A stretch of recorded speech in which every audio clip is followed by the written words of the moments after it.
জুলাই 2025 তারিখে আমরা এখানে যে আমাদের মেসার্স হাবিব এন্টারপ্রাইজ, যেখানে আমরা একটা পলিথিনের গুদাম দেখতে পেয়েছি। এখানে আমাদের পরিবেশের জন্য ক্ষতিকর যে পদার্থ পলিপ্রোপাইলিন দ্বারা তৈরি পলিথিন, যেটা শপিং ব্যাগ হিসাবে ব্যবহার হচ্ছে, আমরা এখানে প্রায় দেখতে পেয়েছি যে যেগুলো আমাদের বিদ্যমান আইনে যেগুলো নিষেধ আছে, তারা সেগুলো এখানে গুদামজাত রেখে এবং তারা পরবর্তীতে তারা বাজারে এগুলো সরবরাহ করে। এই জন্য আমাদের এখানে পরিবেশের এডি মহোদয় ওনার প্রসিকিউশনে একটি মোবাইল কোর্ট সংগঠিত হয়েছে। আমরা পরিবেশ সংরক্ষণ আইন 1995 এর অধীনে 20,000 টাকা জরিমানা করা হয়েছে এবং একই সাথে প্রায় 150 কেজি পলিথিন অর্থাৎ 6 বস্তা পলিথিন জব্দ করা হয়েছে।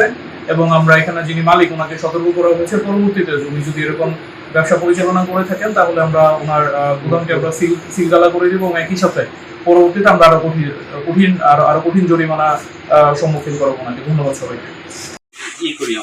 আমরা তাহলে স্যার করতে দিই দোকানে রাস্তা করতে দিয়েছি।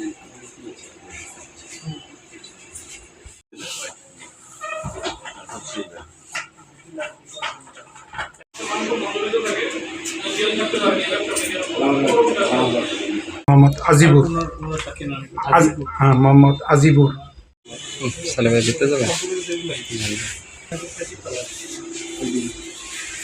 336067।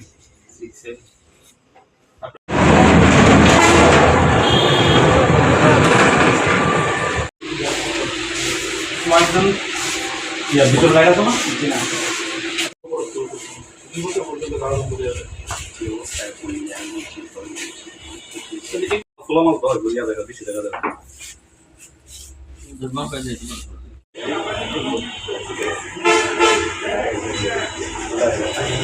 জেল হওয়ার মতো অপরাধ করে ফেলছেন আপনি, একদম জেল দিতে হবে। না আসলে